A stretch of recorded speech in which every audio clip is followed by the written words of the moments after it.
तो वक्त हो चला उत्तर प्रदेश की बड़ी खबरों का। नमस्कार, आप देख रहे हैं नेशन नाउ समाचार। मैं आपके साथ सुनील चतुर्वेदी। आइए देखते हैं ये खास खबरें। फर्रुखाबाद में एसडीएम की तानाशाही के चलते 13 दिन से कोर्ट बंद है।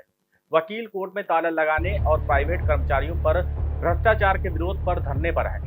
ग्रामीण इलाकों में न्याय के अभाव से लोग परेशान हैं। तहसील कायमगंज परिसर में जारी हड़ताल के चलते कई कानूनी मामलों की सुनवाई रुक गई है। प्रशासन और वकील विवाद के बीच तनाव जारी है। अब 13 दिन हो गए। 13 दिन से ये चल रहा है हड़ताल। तो समस्या का समाधान हुआ नहीं हुआ अभी तक? कोई समाधान नहीं हुआ। जरूरी है क्या? न कोई वार्ता का प्रयास किया गया। आज तो साहब कोर्ट में भी ताले लगे हुए हैं।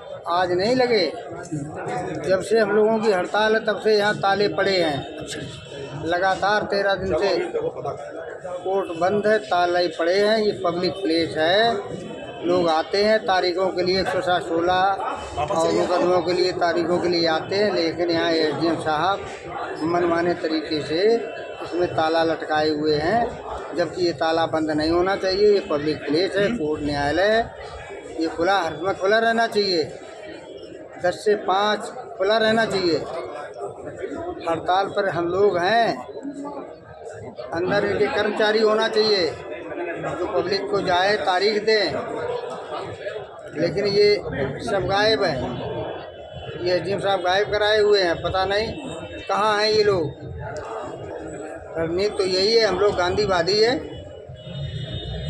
अपनी बात कहने के लिए शांतिपूर्वक ये अनशन पर बैठे हुए हैं। क्रमिक अनशन चल रहा है, जब तक वार्ता नहीं होती है अनशन जारी रहेगा। समस्याओं का समाधान नहीं होता है, अनशन जारी रहेगा। अपने वार्ता के लिए बुलाया जाए तो वार्ता होगी, लेकिन अभी तक कोई आश्वासन नहीं मिला है। हाँ, अभी तक कोई ऐसा आश्वासन नहीं मिला जिससे वार्ता की जाए। वार्ता के लिए अगर प्रयास किया जाएगा तो हम लोग ये आंदोलन कर रहे हैं, वार्ता करेंगे, वार्ता से ही समस्या का समाधान होता है। कानपुर जेल में बंद रूप नारायण यादव की इलाज के दौरान मौत हो गई। गबन के मामले में चल रहे ट्रायल के दौरान अस्पताल में इसको भर्ती कराया गया था। परिजनों ने जेल प्रशासन पर लापरवाही का आरोप लगाया है। प्रशासन ने बताया कि मेडिकल जांच 21 नवंबर को, भर्ती 24 नवंबर को हुई थी। इस घटना से कैदी अधिकारों और जेल व्यवस्था पर सवाल उठने लगे हैं। परिचय दीजिए अपना। हमारा नाम सत्येंद्र है, मैं रूप नारायण यादव का छोटा भाई हूँ। क्या मामला था और कैसे डेथ हुई?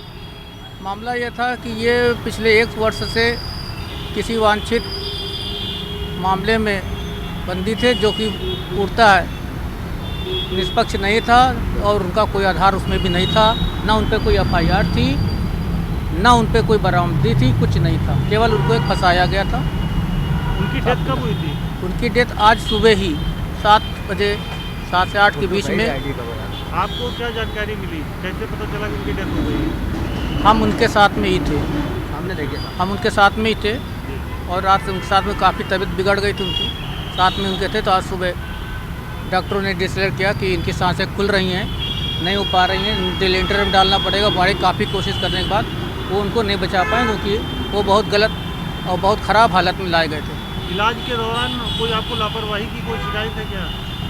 इलाज के दौरान काफ़ी मशक्क़त करने के बाद एडमिट किया गया। एडमिट नहीं कर रहे थे। कई बार हमने बोला कि अच्छा इलाज कराने के लिए हमको कहीं रिफ़र कर दिया जाए, यहाँ हमें अच्छा इलाज मिल जाए, जीवन बचा लें। तो जीवन से बड़ा कुछ नहीं है। तो क्या लगता है जेल भेजा था तो गलत है पुलिस ने? जी, वो तो देखिए, उनके खिलाफ़ कोई भी एफआईआर नहीं, उनके खिलाफ़ कोई बरामदगी नहीं, केवल उनको घसीटा गया है, फंसाया गया है, जो भी मामला लंबित है। जेल जाने के पहले क्या स्थिति थी? जेल जाने के पहले बहुत शुद्ध, एकदम बढ़िया थे और पूरी मेडिकल होके ही गए थे।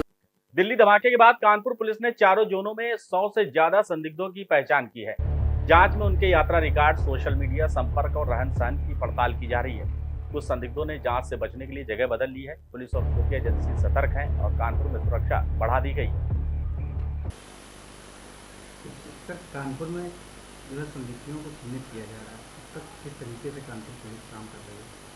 देखिए, दिल्ली में ब्लास्ट होने के बाद कश्मीरी मूल के लोगों को उसमें इन्वॉल्व होना पाया गया, तो जनरल अलर्टनेस दी गई थी कि कश्मीर के मूल के लोगों की वेयरअबाउट्स को पता किया जाए। तो उसके क्रम में कई छात्र पाए गए कि जो यहाँ पर IIT में और रामा यूनिवर्सिटी, कानपुर यूनिवर्सिटी और SBT वगैरह में पढ़ते हैं, वैसे कुछ लोगों की लिस्ट हमें भेजी गई थी। इसके अलावा बहुत से ऐसे लोग जो भेज करके फेरी घूमते हैं, तो उनको सत्यापित करना डिफिकल्ट है, लेकिन जो अन्य लोग जो इन जगहों पर पढ़ते हैं उनका सत्यापन हम लोगों ने कर लिया है। और जहाँ तक प्राप्त जानकारी है उसमें सभी अकाउंट फॉर हो चुके हैं। एक व्यक्ति 15 दिन से गायब था, तो वो भी वापस आ गया है, उनका उस घटना में लुप्त होना नहीं पाएगा।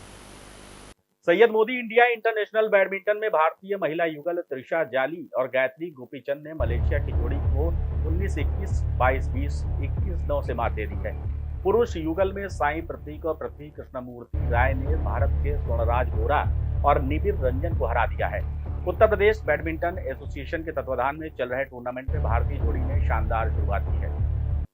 लखनऊ के जानकीपुरम अपार्टमेंट में शराब पीने से मना करने पर अराजक तत्वों ने 20 लोगों के साथ मारपीट और तोड़फोड़ कर दी। अपार्टमेंट निवासी घायल हो गए और शिकायत पर पुलिस से धमकी दी गई है। मामला सुलह के साथ समाप्त हो गया है। घटना से आसपास के लोगों परिवारों में डर और असुरक्षा की भावना बढ़ गई है। प्रशासन स्थिति पर नजर रख रखी है। सहारनपुर के रजनीश नागर ने गाजियाबाद निवासी मनीषा से शादी की। दहेज के नाम पर दिए लाखों रुपए ठुकराते हुए शादी सादगीपूर्ण तरीके से संपन्न हुई। केवल प्रतीकात्मक 1 रुपए और नारियल स्वीकार किया गया। गांव वालों और सामाजिक कार्यकर्ताओं ने इस कदम की जमकर सराहना की है। ये शादी दहेज प्रथा के खिलाफ एक मजबूत सामाजिक संदेश बनकर उभरी है। कानपुर के मोतीझील लॉन में गुरु तेग बहादुर जी का 350वां प्रकाश पर्व उत्साह और श्रद्धा के साथ मनाया गया।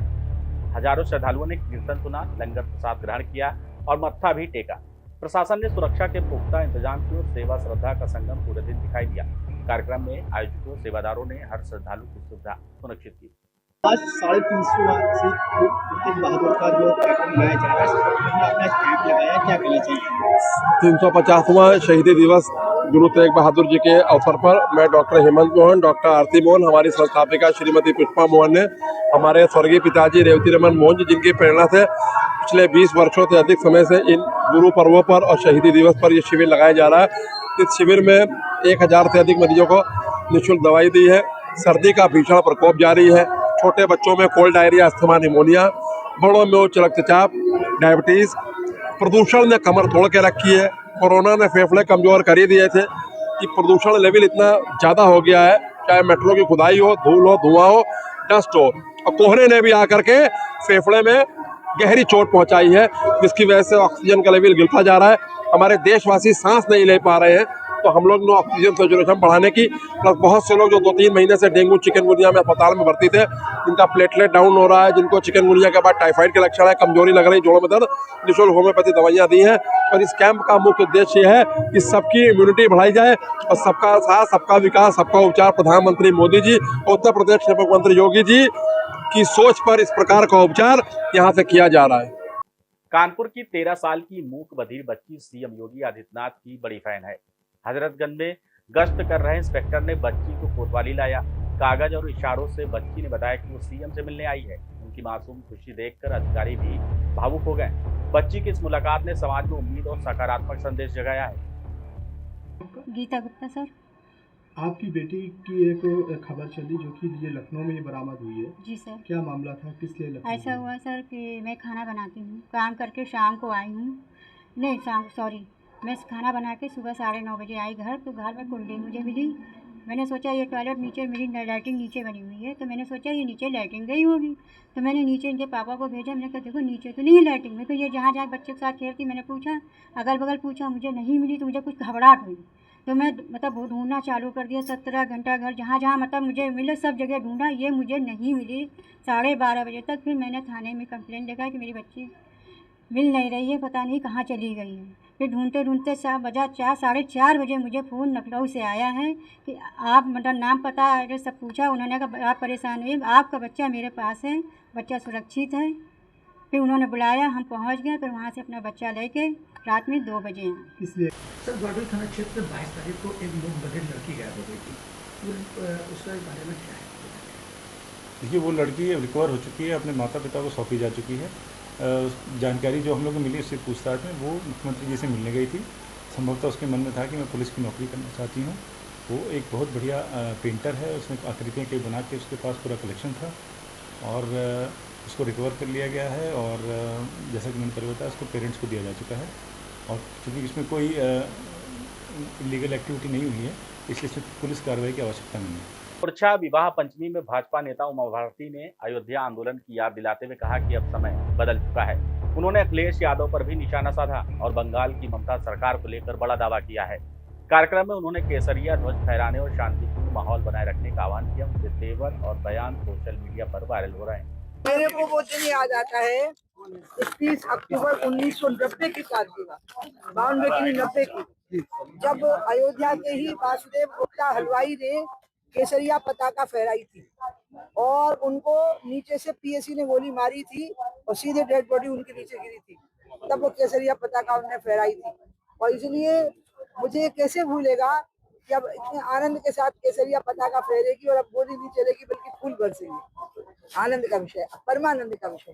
तो दीदी एक चीज और कि आप इस समारोह में शिरकत नहीं कर रही हैं, लोग चर्चा कर रहे हैं कि दीदी नहीं, ऐसा कुछ नहीं है।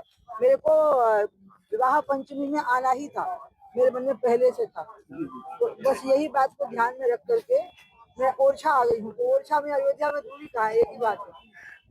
SIR पद जो अखिलेश विरोध कर रहे हैं, आप इसको कैसे देखिए? उनको बिहार के जैसा अपना हाल होते दिखाई लग रहा है, क्योंकि उत्तर प्रदेश में अभी भी बहुत बड़ी संख्या में फर्जी वोटर हैं जिनकी ठीक से पहचान नहीं हो पाई, जो अखिलेश यादव के जमाने पे और मायावती के जमाने पर जोड़े गए हैं। अब वो सब साफ होंगे।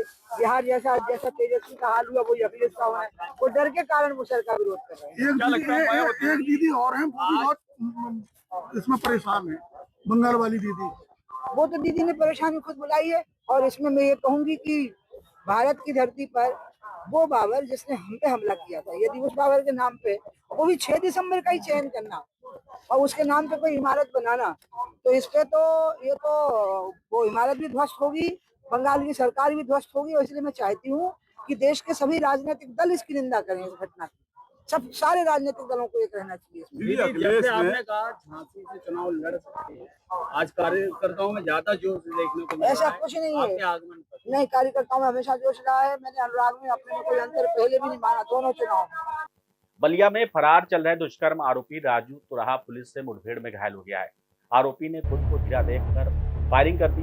जवाबी कार्रवाई में गोली लग गई। आरोपी के पास से 315 बोर का तमंचा, खोखा और जिंदा कारतूस बरामद हुआ है। पूछताछ में उसने महिला के साथ सुनसान जगह पर दुष्कर्म की बात को स्वीकारा है। पुलिस ने आरोपी को जिला अस्पताल में भर्ती कराया है। जनपद बलिया में पुलिस अधीक्षक महोदय द्वारा चलाए जा रहे अपराधियों के विरुद्ध अभियान के क्रम में थाना सुखपुरा पुलिस के द्वारा चेकिंग की जा रही थी कि सुखपुरा पुलिस के जरिए मुखबिर सूचना मिली कि एक आरोपी ग्राम नगरी में पंचायत भवन के पास हो सकता है। सुखपुरा पुलिस के द्वारा तत्काल टीम के साथ में घेराबंदी की गई और जब अभियुक्त को ललकारा गया तब उसके द्वारा पुलिस टीम पर फायर कर दिया गया। पुलिस टीम के द्वारा आत्मरक्षार्थ में जब अभी फायर किया गया तो उसके बाएं पैर में गोली लगी। पुलिस के द्वारा जब पूछताछ की गई तो उसने अपना नाम राजू तुराहा बताया, जो मिड्ढा का रहने वाला है, और जब आगे जांच पड़ताल की गई तो वो स्थानीय थाने से रेप के अपराध का आरोपी है। और उसके पास से जब तलाशी ली गई तो एक तमंचा, एक खोखा कारतूस और एक जिंदा कारतूस बरामद हुआ। उसको तत्काल अस्पताल भिजवाया गया, जहां उसकी स्थिति खतरे से बाहर है और प्रकरण में विधिक कार्रवाई प्रचलित है। तो ये थी उत्तर प्रदेश की बड़ी खबरें। नमस्कार और देखते रहिए नेशन नाउ समाचार।